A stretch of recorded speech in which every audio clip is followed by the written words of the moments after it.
5 Things to Remember from the Image of the Two Birds on the Tree, by Krishna's Mercy. Quote, the Vedas, like the Mundaka Upanishad, as well as the Shvetashvatara Upanishad, compare the soul and the Supersoul to 2 friendly birds sitting on the same tree. One of the birds, the individual atomic soul, is eating the fruit of the tree, and the other bird, Krishna, is simply watching his friend.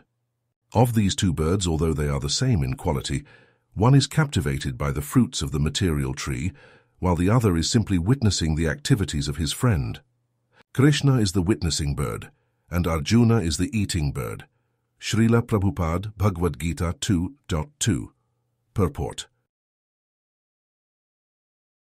1. The enjoying bird. This bird represents me. It is enjoying. It is enamored by what is in the surroundings, sort of like the child entering an amusement park or playground. They take a quick look around. They survey the situation and decide to which attraction they will first visit. They go up and down one of the high slides. They feel a thrill at the freedom of motion. They can enjoy as much as they want.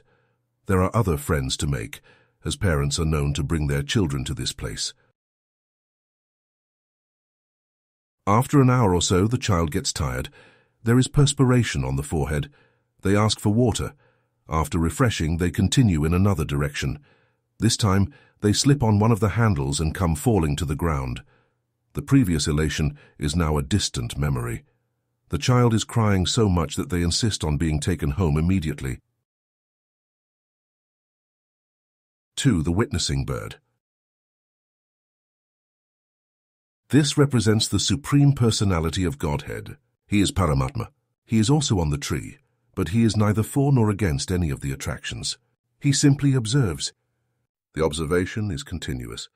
There is never a lapse of attention. It is not like the surveillance footage captured by the camera. That can have defects. There might be a glitch in the system. The corrupt federal government might order that critical portions be deleted so as to deceive the jury in an upcoming political trial intended to jail dissidents. Not so with the Supreme Lord. He sees the different directions that I travel. He knows that some things are bad for me. He has outlined the general categories in the list of restrictions. These are what not to do, nivriti. The consequence to such behavior has a negative characterization, relayed through words like papa and dosha. 3. 2 tenants in the same unit. The 2 birds are together in the same place. The physical location is not a relevant factor. Whether in the body of a child or that of an adult, the same 2 birds can be found. The tree might be as small as an embryo or as large as the grown-up adult, sitting on a throne signifying their dominion over a particular area of land. For Arjuna and Krishna. In the parlance of Bhagavad-gita, the 2 birds translate to Arjuna and Krishna respectively. Arjuna enjoys or suffers based on his choices. He goes in different directions based on the fruits that he identifies. He might follow this direction one day. He is ready to fight. He is prepared to carry out justice upon wicked characters. At another moment, his interest flows in a different direction. He wants to drop his weapons. He is against fighting. He wants to artificially extend the lives of the opponents who would otherwise be the victims of his accurately placed arrows released from his illustrious bow called Gandiva. Krishna is neutral the entire time. He is always witnessing. For this particular setting, he is seated on the chariot. He is ready to go in whichever direction Arjuna advises. Krishna is neutral, but at the same time partial. The distinction is choice. If Arjuna wants help from Krishna, he can receive it. If Arjuna notices some gaps, if he sees areas of concern which cannot be resolved through personal deliberation, he is ready to transfer the burden over to Krishna. 5. I am not alone. What exactly is to be gained by such analysis?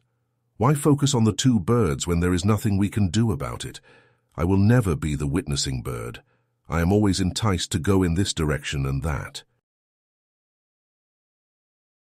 Simply by remembering these two birds, by keeping that image in mind, we realize that we are never alone, whether up or down, high or low, winning or losing, coming or going, in a peaceful state or constantly struggling based on the demands imposed by others. I always have Krishna with me. I am always with God. To remember this image is to reach perfection in life. To contemplate this image is to be conscious of the limiting nature to external enjoyment.